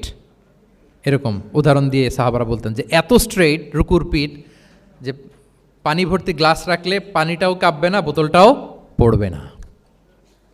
রাসূল সাল্লাল্লাহু আলাইহি ওয়াসাল্লাম বলতেন সবচেয়ে বড় চোর যারা নামাজে চুরি করে। সাহাবারা বললেন এটা আবার কিভাবে? তিনি বললেন লা ইউতিম্মু রুকু আহু ওয়া সুজুদাহ, তারা নামাজের চোর যারা রুকু সেজদা ঠিক মতো করে না। তো বললেন যে রুকু থেকে আবার স্ট্রেট হয়ে দাঁড়াবে, যখন সিজদায় যাবে ইতমিনানের সাথে, উইথ রিল্যাক্সেশন। নামাজের মধ্যে কি থাকবে? রিল্যাক্সেশন থাকবে। কি থাকবে বলেন? হ্যাঁ, রিল্যাক্সেশন থাকবে। যখন বললেন যে এই 1 রাকাত যেমনি তোমাকে শিখালাম, সব নামাজ তুমি এইভাবে পড়বা, উইথ রিল্যাক্সেশন, নো রাশিং, তখন সাহাবী শিখে গেলেন। তাহলে এই যে অবজারভেশন অ্যান্ড কারেকশন, দেখতেন হোয়াটস গোয়িং অন অ্যারাউন্ড, কি হচ্ছে, ভুল হলেই শুধরে দিতেন। হজের দিন উনি ওটের সামনে বসা, পেছনে ফদল ইবনে আব্বাস রাদিয়াল্লাহু তাআলা আনহু, আব্দুল্লাহ ইবনে আব্বাসের ভাই, রাসূল সাল্লাল্লাহু আলাইহি ওয়াসাল্লামের কাজিন, রাসূল সাল্লাল্লাহু আলাইহি ওয়াসাল্লামের কি কাজিন। তো রাসূল সাল্লাল্লাহু আলাইহি ওয়াসাল্লাম বিভিন্ন মাসআলার উত্তর দিচ্ছেন। কি করতেছেন? মাসআলার উত্তর দিচ্ছেন। রাসূল সাল্লাল্লাহু আলাইহি ওয়াসাল্লাম হজ করেছিলেন কয়টা বলেন তো দেখি, কে জানে? হ্যাঁ, মাত্র একটা করছে। ঠিকঠাক আছে তো উত্তর? সবাই বলেন কয়টা হজ করেছিলেন? হ্যাঁ, আসলে রাসূল সাল্লাল্লাহু আলাইহি ওয়াসাল্লাম কেবলমাত্র জীবনে কয়টা হজ করেছেন? একটা হজ করেছেন, 4টা উমরা করেছেন। আচ্ছা, এবার যেহেতু একটা হজ করেছেন, মানুষের অনেক ভুল হয়ে যাওয়া তো খুব স্বাভাবিক। কি বলেন? স্বাভাবিক না? স্বাভাবিক। ফলে 10 জিলহজ, যেটা ভেরি হ্যাকটিক ডে, একদিনে অনেক কাজ করতে হয়, 5টা কাজ। জামরায় স্টোনিং করতে হয়, পাথর মারো, স্লটার করো, প্রাণী জবাই করো, মাথার চুল ফেলে দাও, আবার চলে যায় মক্কায়, ফরজ তাওয়াফ করো, সাই করো, ফিরে আসো। এই যে 5টার সিকোয়েন্স অনেকে রাখতে পারে না, ভুল করে ফেলে। এখন 1400 বছর পরে, মুআল্লিমরা এত তালিমের পরেও আমরা ভুল করে ফেলি। তাহলে ওই সময় কি হয়েছিল বলেন? এটা ছিল প্রথম হজ। তো রাসূল সাল্লাল্লাহু আলাইহি ওয়াসাল্লাম জানেন আজকে তো অনেক ভুল করবে, তিনি আকাবা, মিনার পাশে আকাবার এখানে হেল্পলাইন সার্ভিস চালু করছেন, মানে নিজে দাঁড়ায় আছেন, দেখি কার কি ভুল হয় জিজ্ঞেস করলে মাসালা বলে দেব। সুবহানাল্লাহ। তো এসে একজন বলে যে ইয়া রাসূলুল্লাহ, আমি তো ওই আগে কুরবানি পরে চুল কাটা, আমি আগে চুল কেটে ফেলছি। রাসূল সাল্লাল্লাহু আলাইহি ওয়াসাল্লাম বলে ইফআল ওয়ালা হারাজ, ওকে কোনো সমস্যা নেই, যাও। আরেকজন এসে বলে আমি তো আগে এটা করছি। ওই দিন যাই নবীকে জিজ্ঞেস করা হয়েছে, নবী সাল্লাল্লাহু আলাইহি ওয়াসাল্লাম ফ্লেক্সিবিলিটি দিয়ে দিয়েছেন, বলে করো, অসুবিধা নাই। তো ওই যে দাঁড়িয়ে তিনি মাসালা বলতেছেন, পেছনে ছিল ফদল ইবনে আব্বাস, ছোট ছোট সাহাবী, তরুণ। তো খাসাআম গোত্রের এক নারী আসছিল একটা মাসালা জিজ্ঞেস করতে, and she was a very beautiful lady, বেশ সুন্দরী ছিল। তো এসে রাসূল সাল্লাল্লাহু আলাইহি ওয়াসাল্লামকে যখন প্রশ্ন করতেছে, ফদল ইবনে আব্বাস ওই নারীর দিকে তাকায় আছে, এবং ওই নারীও ফদল ইবনে আব্বাসের দিকে তাকায় আছে। রাসূল সাল্লাল্লাহু আলাইহি ওয়াসাল্লাম উত্তরও দিচ্ছেন, আবার খেয়াল করতেছেন যে চোখাচোখি হয়ে যাচ্ছে। যখনই তিনি অবজার্ভ করলেন যে ফদল ইজ ক্রসিং দ্য লিমিট, একবার চোখ পড়তে পারে, তারপর তো নামিয়ে ফেলতে হবে, সে যখন তাকিয়ে আছে, নারীও তাকিয়ে আছে, তখন রাসূল সাল্লাল্লাহু আলাইহি ওয়াসাল্লাম কী করলেন? ওয়াজআলান নবী সাল্লাল্লাহু আলাইহি ওয়াসাল্লাম ইয়াসরিফু ওয়াজহাল ফদলি ইলা শিক্কিল আখার, সাথে সাথে ফদলকে বললেন, ফদল ওইদিকে না, এদিকে তাকাও। এটা সরাসরি হাদিসের অনুবাদ করে শোনাচ্ছি, আমার পক্ষ থেকে না, আমি বুখারীর হাদিস। ফাজআলা ইয়াসরিফু ওয়াজহাল ফদলি, ফদল ইবনে আব্বাসের চেহারাটা রাসূল সাল্লাল্লাহু আলাইহি ওয়াসাল্লাম ঘুরিয়ে ফেললেন যে ফদল ওইদিকে তাকানো যাবে না, এদিকে তাকাও। ফদল রাদিয়াল্লাহু তাআলা আনহু নিজেকে সামলে নিলেন। এই যে this is the point, observation. এটা কি বলে? Observation and correction. রাসূল সাল্লাল্লাহু আলাইহি ওয়াসাল্লাম he was a very good observer, what's going on around, কি চলতেছে সব দিকে চোখ কান খোলা। বাংলায় কি বলে? বাংলায় বললে বুঝবেন ভালো, চোখ কান খোলা রাখতে হবে। তো রাসূল সাল্লাল্লাহু আলাইহি ওয়াসাল্লাম খেয়াল করলেন এবং ওনার চেহারা ঘুরিয়ে দিলেন। এভাবে তিনি কেউ ভুল করলে শুধরে দিতেন। এবং শুধরে দেওয়ার আরেকটা নিয়ম রাসূল সাল্লাল্লাহু আলাইহি ওয়াসাল্লাম, আল্লাহু আকবার, অনেক পয়েন্টস এখানে, যে কিভাবে তিনি অন্যের ভুল শুধরাতেন। কিভাবে ভুল শুধরাতেন? আমরা কিভাবে ভুল শুধরাই? বাংলাদেশের যে টেন্ডেন্সি, কেউ ভুল করলে আর মাইক্রোফোন যদি পাই যে মাহফিলে, এইবার তো পাইছি ওই বেটারে, ও কাফের, ওর দাদা কাফের, ওর 14 গোষ্ঠী কাফের, ও মারা যাওয়ার পরে যেখানে কবর দিবে ওই কবরের উপর যে ঘাস উঠবে, ওই ঘাস যে গরু খাবে, ওই গরুর দুধ যে খাবে ও কাফের। মানে 14 গোষ্ঠীকে কাফের বানাই দিচ্ছে। আমি জাস্ট সিনারিওটা আপনাদের সাথে শেয়ার করি যে নিয়ম হচ্ছে কি। লেটসে আমার একজন কো স্পিকার কোনো কিছু একটা ভুল করে ফেলছে, তার জানা নাও থাকতে পারে, আবার আমারও একটা জিনিস জানা নাও থাকতে পারে। কেউ ভুল করলে শুধরানোর নিয়ম হচ্ছে সে যে ভুলটা করলো এটা যে ভুল এটা জানানো, যে অনেকে এরকম এরকম বলে, আসলে এটা ঠিক না, বরং ঠিক হচ্ছে এটা এবং এর পক্ষে দলিল হচ্ছে এটা, জাস্ট এটা বলে দেওয়া। এটা যদি বলে দেয় তাহলে কি হবে, যখন ওই যে ভুল করছে সে যখন শুনবে, তার নাম তো আর বলা হয় নাই, সে তো বুঝে যাবে এটা তো আমি ভুলটা করছি, ফলে আমি শুধরে গেলাম, ওই লোক শুধরে যাবে। আর বাকি যারা লিসেনার, শ্রোতা, তারা সবাই সতর্ক হয়ে যাবে। তাইলে যেটা উদ্দেশ্য ছিল কাউকে শুধরানো, ওটা হয়ে গেছে না? কারো নাম নেওয়া প্রয়োজন হয়েছে? বলেন তো। রাসূল সাল্লাল্লাহু আলাইহি ওয়াসাল্লাম যখন কাউকে কারেক্ট করতেন তখন কখনো কারো নাম ধরে শুধরাতেন না, কারেক্ট করতেন না। আল্লাহু আকবার। নাম ধরে শুধরাতেন না, পাছে না সে লজ্জা পেয়ে যায়, পাছে না সে বিব্রত হয় মানুষের সামনে। সুবহানাল্লাহ। অন্যের রাইটস, অন্যের ব্যক্তিত্বের ব্যাপারে কতটা মর্যাদাশীল ছিলেন। কারণ কারো নাম ধরে তো আমার শুধরানোর দরকার নেই, এটা যে ভুল, সোসাইটিকে এটা জানালেই হবে। তাহলে যে ভুল করছে সে শুধরে গেল, বাকিরা সতর্ক হয়ে গেল, ঠিক না? আচ্ছা, 3 সাহাবী মিলে একবার ভাবলো রাসূল সাল্লাল্লাহু আলাইহি ওয়াসাল্লাম বাড়িতে কি কি আমল করে, আমরা একটু আম্মাজানদের জিজ্ঞেস করি, তাহলে আমরাও আমাদের আমল একটু বাড়াবো। যে জিজ্ঞেস করলো যে আম্মাজানারা একটু বলেন তো উনি বাসায় কী কী আবাদত করে, কতটুকু কোরআন পড়ে, তাহাজ্জুদ কেমনে পড়ে। আম্মাজানরা বর্ণনা দিলেন। বর্ণনা শোনার পরে কান্নাহুম তাকাল্লুহা, ওনাদের কাছে একটু কম মনে হইলো, মানে অনেক এক্সপেকটেশন নিয়ে আসছিল। তারা ভাবছিল মানে রাতে ঘুমাই না, সারা রাত তাহাজ্জুদ আর কান্নাকাটি করে রাসূল ইসলাম কাটায় দেয়, তাদের এরকম একটা ধারণা ছিল। কিন্তু এসে শুনে যে না, আসার পরে নাকি ঘুমোতে যায়, অনেকক্ষণ ঘুমিয়ে সেই মাঝরাতে নাকি ওঠে। যা যা বর্ণনা শুনলো কান্নাহুম তাকাল্লুহা, এদের কাছে একটু কম মনে হলো। তো একজন বলতেছে, আরে কম না, আইনা নাহনু মিন রাসূলিল্লাহ, কোথায় আল্লাহ রাসূল আর কোথায় আমরা। গফির লাহু মা তাকাদ্দামা মিন যামবিহি ওয়া মা তাআখার, ওনার তো আগের পরের সব গুনাহই মাফ। আদতে তো গুনাহই নাই, নবীরা তো মাসুম। তো ওনার সাথে কি আমাদের তুলনা, আমাদের এত কম করলে হবে না, তো কি করতে হবে? একজন বলে যে আজকে থেকে আমি আর ঘুমাবোই না সারা রাত তাহাজ্জুদ পড়বো। আচ্ছা।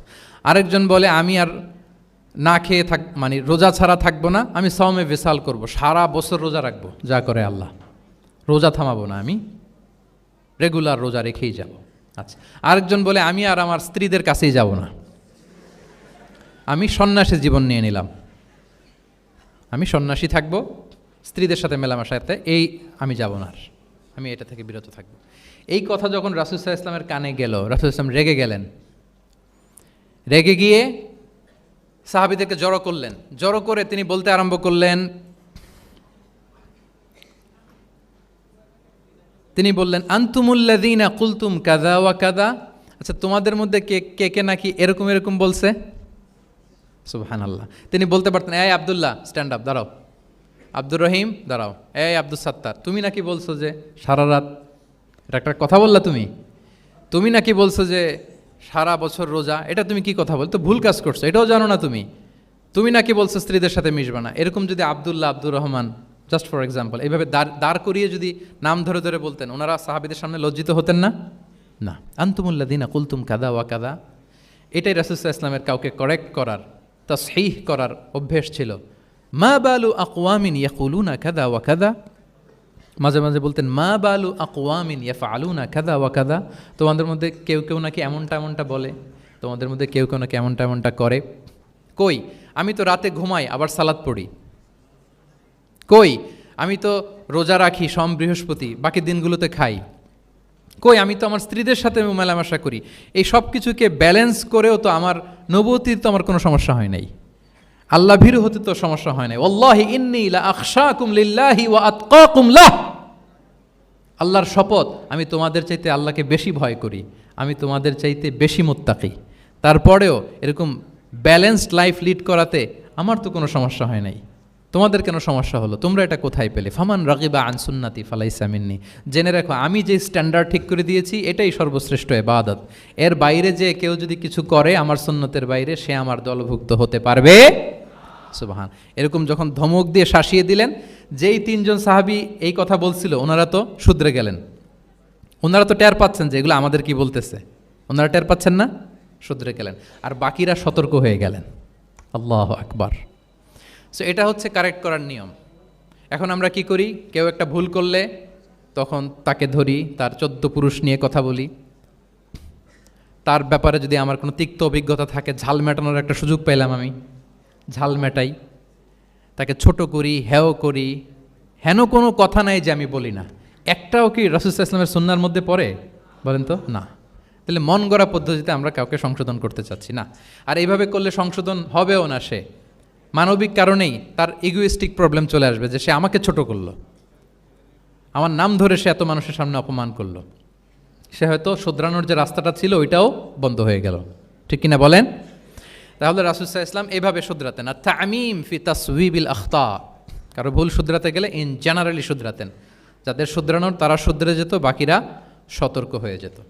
আচ্ছা, আরেকটা পদ্ধতি ছিল ক্লিয়ার মিসকনসেপশন। কারো মিসকনসেপশন থাকলে রাসূল সাল্লাল্লাহু আলাইহি ওয়াসাল্লাম এটা ক্লিয়ার করে দিতেন। এক সাহাবী মনে করতেন ভালো জামা পরলে বুঝি অহংকার হয়। তিনি খুব সুন্দর ছিলেন দেখতে, খুব ভালো পোশাক পরিচ্ছদ পরতে পছন্দ করতেন। তিনি একবার বললেন, ইয়া রাসূলুল্লাহ, ভালো পোশাক পরলে কি অহংকার হয়? রাসূল সাল্লাল্লাহু আলাইহি ওয়াসাল্লাম বললেন, না। ইয়া রাসূলুল্লাহ, আমি ভালো জুতা পরতে পছন্দ করি, এটা কি অহংকার হয়? না, এটা অহংকার হয় না। আমি মানুষকে খুব খাওয়াতে পছন্দ করি এবং আমি চাই আমার চেয়ে যেন কেউ এটা এই কাজে আগাতে না পারে, আমিই খাওয়াবো, এটা কি অহংকার? রাসূল ইসলাম বললেন, না, এটা অহংকার না। অহংকার হচ্ছে আল কিবরু বাতারুল হাক্কি ওয়া গামতুন নাস। অহংকার হচ্ছে সত্যকে প্রত্যাখ্যান করা আর মানুষকে তুচ্ছ-তাচ্ছিল্য করা। সুবহানাল্লাহ। তাহলে এই যে মিসকনসেপশন, সে ভাবছে ভালো পোশাক পরলে এটা অহংকার হয়ে যায়, ভালো জামা পরলে অহংকার হয়ে যায়, এগুলো তো অহংকার হয় না, বরং অহংকার হয় সত্যকে প্রত্যাখ্যান করলে আর মানুষকে তুচ্ছ-তাচ্ছিল্য করলে। তাহলে এই জাতীয় মিসকনসেপশন ইন দ্য সোসাইটি, এটাকে তিনি ক্লিয়ার করে দিতেন। আচ্ছা, প্র্যাকটিক্যালি শেখানোর চেষ্টা করতেন। কি করতেন? প্র্যাকটিক্যালি। আচ্ছা, আর কয়েক মিনিটের মধ্যে আমরা শেষ করে দেব। যেটাকে প্রায়োগিক শিক্ষা, ব্যবহারিক শিক্ষা। অজু করে দেখাতেন, এইভাবে অজু করতে হয়। সালাত পড়ে দেখাতেন, সল্লু কামা রাআইতুমুনি উসাল্লি। সালাত তো হচ্ছে আল আমাল আল মুতাওয়ারাস, এই উম্মার অবিচ্ছিন্ন কর্মধারা। সালাত জিবরিল আলাইহিস সালামকে শিখিয়েছেন আল্লাহ, রাসূল সাল্লাল্লাহু আলাইহি ওয়াসাল্লামকে শিখিয়েছেন জিবরিল আলাইহিস সালাম, রাসূল সাল্লাল্লাহু আলাইহি ওয়াসাল্লাম শিখিয়েছেন সাহাবীদেরকে। এইভাবে অবিচ্ছিন্ন কর্মধারা, আরবিতে বলে আল আমাল আল মুতাওয়ারাস। এবং রাসূল সাল্লাল্লাহু আলাইহি ওয়াসাল্লাম বলতেন, সল্লু কামা রাআইতুমুনি উসাল্লি, আমাকে যেমনি সালাত পড়তে দেখো এইভাবে পড়ো। হজের ক্ষেত্রে বলেছেন, খুদু আন্নি মানাসিকাকুম, হজের বিধানকে দেখে নাও। একবারই তো হজ করেছেন, হাতে কলমে প্র্যাকটিক্যাল গাইডলাইন দিয়ে শিখিয়েছেন। এবং সাহাবারা ভুল করে কিনা মাঝে মাঝে শুনতেন, যেটাকে আরবিতে বলে কেরাতু তিলমিদা আলা শেখ। আব্দুল্লাহ ইবনে মাসউদ রাদিয়াল্লাহু তাআলা আনহুকে রাসূল সাল্লাল্লাহু আলাইহি ওয়াসাল্লাম একবার বললেন, আব্দুল্লাহ একটু তেলাওয়াত করো তো।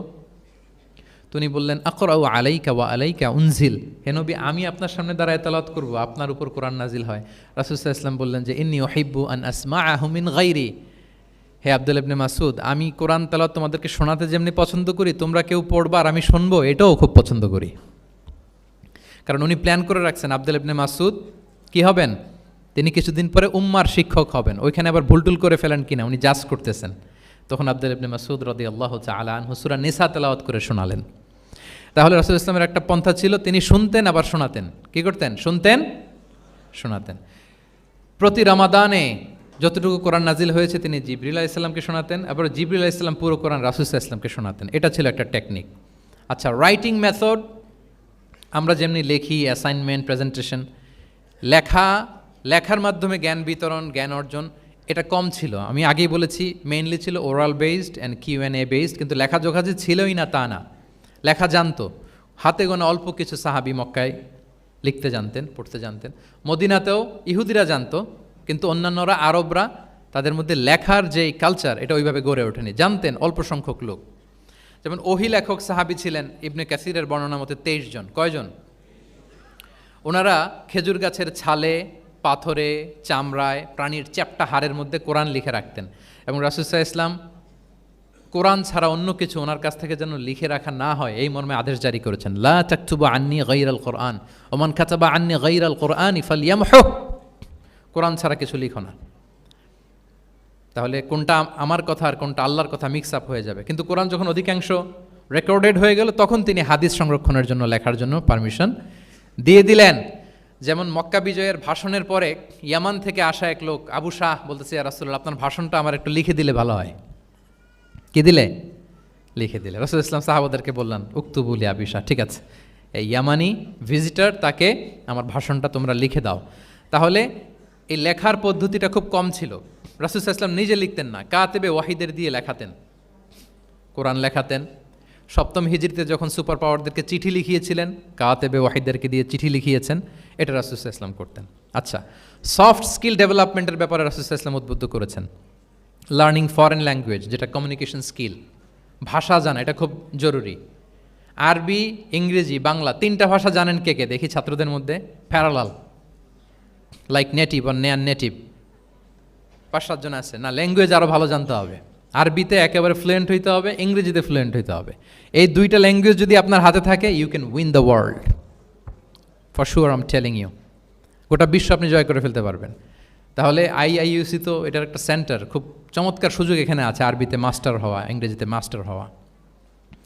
তাহলে সফট স্কিল ডেভেলপমেন্টের ব্যাপারে রাসূল সাল্লাল্লাহু আলাইহি ওয়াসাল্লাম উৎসাহিত করেছেন। কিভাবে? ইহুদিরা যখন চিঠি লিখত, কোন ভাষা লিখত জানেন? হিব্রু ভাষায়, হিব্রু ল্যাঙ্গুয়েজে। এখন এইটা বোঝার জন্য রাসূল সাল্লাল্লাহু আলাইহি ওয়াসাল্লাম এক ইহুদিকে হায়ার করতে হইতো, যে তুমি একটু পরে বলো তো ওরা কি লিখলো। আচ্ছা, এটা লিখছে। এর বিপরীতে রাসূল যখন আবার চিঠি লিখবেন, তখন এক ইহুদিকে ডাকতে হইতো যে আমি বলতেছি আরবিতে, তুমি এটা হিব্রুতে ট্রান্সলেট করে পাঠাও। তো যেহেতু ইহুদিরা বিশ্বাসঘাতকতার অনেকগুলো ইনসিডেন্ট আছে, ট্রেচারি, বিট্রেয়াল ইনসিডেন্ট অনেকগুলো আছে, রাসূল সাল্লাল্লাহু আলাইহি ওয়াসাল্লাম বললেন আমি ইহুদিদেরকে বিশ্বাস করতে পারি না। কারণ একজনটা নিয়ে আসলাম, চিঠি একটা লিখছে একটা, সে অর্থ শোনাইলো আরেকটা। আমি বললাম লিখতে একটা, সে বিশ্বাসঘাতকতা করে লিখে দিল আরেকটা, তাহলে ঝামেলা হয়ে যাবে না? রাসূল সাল্লাল্লাহু আলাইহি ওয়াসাল্লাম তিনি যায়েদ ইবনে সাবিত রাদিয়াল্লাহু তাআলা আনহুকে বললেন যে তুমি এই হিব্রু ল্যাঙ্গুয়েজ শিখবা, শিখে আমার পক্ষ থেকে অন বিহাফ অফ মি তুমি জুইশদেরকে চিঠি লিখবা, ওদের চিঠি আসলে তুমি আমারে পড়ে শোনাবা। ইন্নী লা আমানু আলা ইয়াহুদ ফি কিতাবি, আমি ইহুদিদেরকে বিশ্বাস করি না। রাসূল সাল্লাল্লাহু আলাইহি ওয়াসাল্লাম যখন ওনাকে অ্যাসাইন করলেন এবং দোয়া করলেন, রাসূল সাল্লাল্লাহু আলাইহি ওয়াসাল্লামের দোয়ার বরকতে উনি বলেন যে 15 দিন যেতে না যেতে I became master in Hebrew within 15 days. 15 দিন যেতে না যেতে আমি হিব্রু ভাষায় পণ্ডিত হয়ে গেলাম। এরপর থেকে যত চিঠি ইহুদিদের কাছে লেখা প্রয়োজন হতো, আমি যায়েদ ইবনে সাবিত লিখে দিতাম, এবং হিব্রুতে চিঠি আসলে আমি অনুবাদ করে দিতাম। তাহলে দেখেন রাসূল সাল্লাল্লাহু আলাইহি ওয়াসাল্লাম কিন্তু এই কমিউনিকেশন স্কিল ডেভেলপমেন্ট করার জন্য, যেটাকে সফট স্কিল আমরা বলি, ইন্সপায়ার করেছেন না? তাহলে ল্যাঙ্গুয়েজ শিখবেন আপনারা, কি বলেন? শুধু আরবি ইংরেজি না, পারলে জাপানিজও শিখেন, চাইনিজও শিখেন, অনেক কাজে লাগবে। অ্যাটলিস্ট অ্যারাবিক অ্যান্ড ইংলিশ, ইনশাল্লাহ বলেন। সবাই বলেন নাই? মাশাআল্লাহ, তাবারাকাল্লাহ। আমার সময় বোধহয় শেষ হয়ে আসছে না? আমার 1টা পর্যন্ত সময় দেওয়া হয়েছিল, আর 1 মিনিট বাকি। ঠিক আছে, আমি শেষ করে দিচ্ছি। রিজনিং, মারিফাতুল ইল্লা, শুধু একটা লিগ্যাল অপিনিয়ন জানিয়ে রাসূল সাল্লাল্লাহু আলাইহি ওয়াসাল্লাম ক্ষান্ত হতেন না। কেন এটা হালাল, কেন হারাম, রিজনিং শিখিয়েছেন তিনি। এটা দীর্ঘ আলোচনা, ফিকহের আলোচনা, ওইদিকে যাব না, জাস্ট বলে রাখলাম পয়েন্টগুলো। ইমোশনাল ইন্টেলিজেন্স তিনি ইউজ করেছেন শিক্ষাদানের ক্ষেত্রে, অর্থাৎ আবেগ অনুভূতিকে নাড়িয়ে দিয়ে ছাত্রকে ইমোশনাল বানিয়ে তারপরে মেসেজ দেয়া। সুবহানাল্লাহি ওয়া বিহামদিহি। এক যুবক এসে বললেন, ইয়া রাসূলুল্লাহ ইযান লি বিযিনা, হে নবী আপনি আমাকে জিনার অনুমতি দিন, জিনার অনুমতি দিন। ফা আকবালাল কওমু আলাইহি ফাজাজারুহু মাহমাহ, সাহাবারা ধমকাতে লাগলাই, বেয়াদব, লজ্জা শরমের মাথা খেয়ে কি বলো এগুলো তুমি নবীর সামনে, জিনার অনুমতি দাও। ওয়ালা তাকরাবুজ জিনা, আল্লাহ বলেন জিনার কাছেও যেও না, ব্যভিচারের কাছেও যেও না। তুমি নবীর সামনে এসে এই পাপের অনুমতি চাও? রাসূল ইসলাম কিছু বললেন না। একটু পরে যুবককে ডেকে বললেন, আতু হিব্বুহু লিবনাতিক, আচ্ছা তুমি যে জিনার অনুমতি চাইলে তোমার কন্যার সাথে কেউ এরকম আচরণ করুক, এটাকে তুমি পছন্দ করবে? সে বলল, লা ইয়া রাসূলুল্লাহ, কেউই পছন্দ করবে না এটা। আচ্ছা, আতু হিব্বুহু লি উম্মিক, তোমার মায়ের সাথে কেউ অপকর্ম করবে, এটা তুমি পছন্দ করবে? লা ইয়া রাসূলুল্লাহ, না। আতুহিব্বুহু লিউখতিক, তোমার বোনের সাথে কেউ এই কাজ করবে তুমি পছন্দ করবে? সে বলে না। ঠিক তখন রাসূল সাল্লাল্লাহু আলাইহি ওয়াসাল্লাম বললেন, তুমি যে এই কাজের অনুমতি চাইলে, যার সাথে তুমি জিনায় লিপ্ত হবে সে তো কারো না কারো মা, কারো না কারো বোন, কারো না কারো আদরের কন্যা, তাহলে কিভাবে তুমি এটা করতে চাও? যুবক লজ্জিত হয়ে গেল। এত লজ্জিত হলো, রাবি বলতেছে ফালাম ইয়াকুন বা'দা যালিকাল ফাতা ইয়ালতাফিতু ইলা শাই। ওই রাবি বলতেছে এরপরে কোনোদিন এই যুবকরা ডানে বায়ে তাকাতেও দেখি নাই, স্ট্রেইট হাঁটতো। সুবহানাল্লাহ। রাসূল ইসলাম দোয়া করেছিলেন তার জন্য, আল্লাহুম্মা গফির যামবাহ ওয়া তাহহির কলবাহ ওয়া হাসসিন ফারজাহ। আল্লাহ তুমি তার গুনাহ মোচন করো, পাপ মোচন করো। আল্লাহ তুমি তার অন্তরকে পরিশুদ্ধ করো। আল্লাহ তুমি তার চরিত্রকে নিষ্কলুষ করে দাও। নবীর দোয়ার বরকতে চিরজীবনের জন্য নিষ্কলুষ পবিত্র তিনি হয়ে গেছেন। তাহলে দেখেন, তাকে অন্যভাবে বুঝাইলে হয়তো কাজ হইতে না, যখন তার নিজের উপর দিয়ে বোঝানো হলো। তোমার বোনের সাথে যদি হয়, তোমার মেয়ের সাথে যদি কেউ এটা করে, তুমি মেনে নিতে পারবা? এটাকে বলে ইমোশনাল ইন্টেলিজেন্সকে কাজে লাগিয়ে, মানুষের আবেগ অনুভূতিকে নাড়িয়ে দিয়ে, teaching by touching the heart, teaching by touching the emotions. মানুষের ইমোশনে টাচ করে যখন আপনি শিখাবেন, ওই শিক্ষা সে জীবনেও ভুলবে, ওই যে শুদ্ধাচার আসবে, ওই যে আত্মশুদ্ধি হবে। ওরে ইবনে আবি সালামা তিনি বলেন, একবার রাসূল সাল্লাল্লাহু আলাইহি ওয়াসাল্লামের কোলে বসে, ছোটবেলায় কোলে বসার সৌভাগ্য আমার হয়েছিল।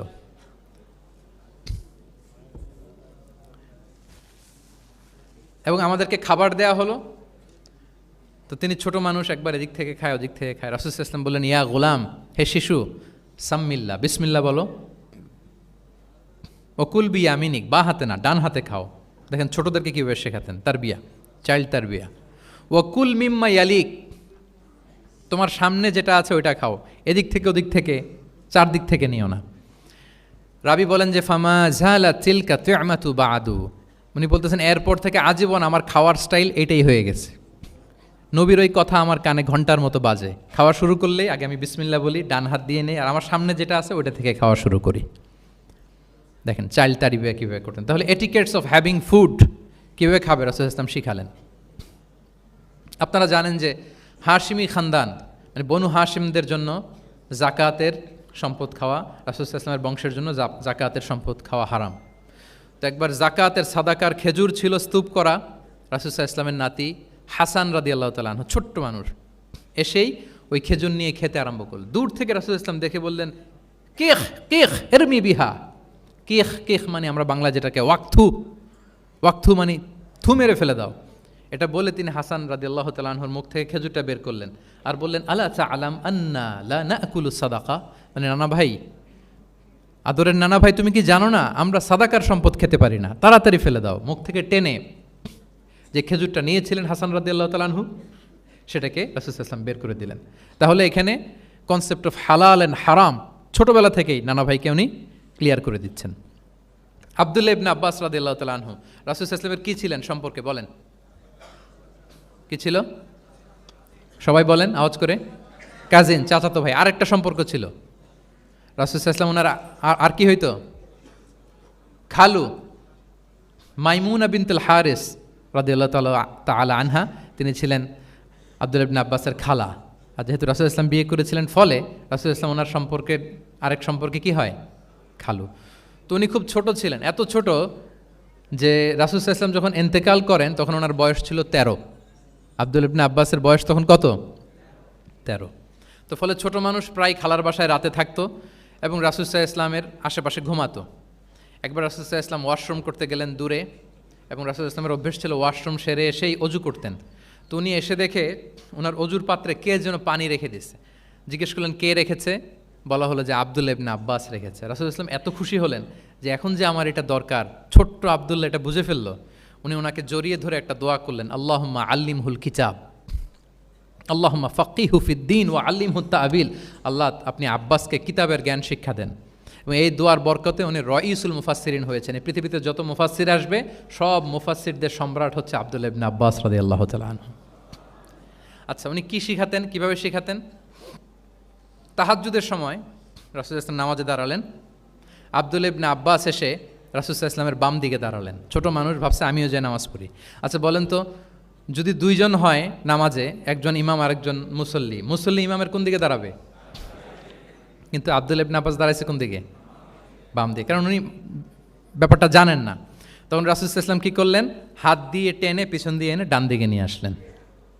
তাহলে রুলিংস অফ সালাতের সুন্নাহ কি, কীভাবে দাঁড়াতে হবে, এটা তিনি শিখালেন ছোট্ট আব্বাসকে, আব্দুল্লাহ ইবনে আব্বাসকে। এরকম অসংখ্য হাদিস আপনি সিরাতের পরতে পরতে, হাদিসের পরতে পরতে পাবেন, যে বাচ্চাদেরকে, শুধু যে যুবকদেরকে, তরুণদেরকে রাসূল সাল্লাল্লাহু আলাইহি ওয়াসাল্লাম শিখিয়েছেন এমনটা না, বরং শিশুদেরকেও শিখিয়েছেন।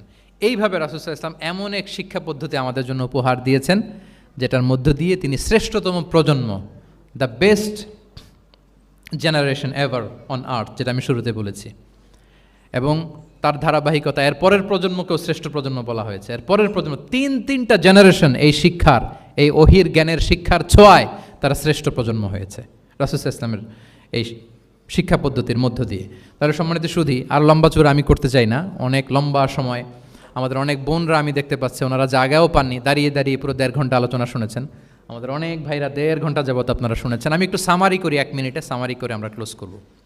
আমরা যদি সামারি করি যে রাসূল সাল্লাল্লাহু আলাইহি ওয়াসাল্লামের শিক্ষা পদ্ধতিটা কেমন ছিল, তাহলে বলতে হবে যে এটা উৎসাহমূলক ছিল, আশাব্যঞ্জক, মানে মানুষের, যেটা মানুষকে আশাবাদী করে তোলে, হপফুল বানায়। এটা মানুষকে কি বানায়? সবাই বলেন, কি বানায়? হপফুল, আশাবাদী, কনফিডেন্ট বাড়ায়, ইন্সপায়ারিং ছিল এটা। এটা কল্যাণকামিতায় ভরপুর ছিল, ওয়েল উইশিং ছিল। আমরা যেমনি কারো কথা শুনেই তার উত্তর দেই বা মাসালা বলে দেই, এরকম না। রাসূল সাল্লাল্লাহু আলাইহি ওয়াসাল্লাম, ইংরেজিতে এটাকে বলে এমপ্যাথেটিক, মানে খুব বেশি সুবিবেচক। He not only listen to the suffering of others, he use to feel it. তিনি ফিল করতেন।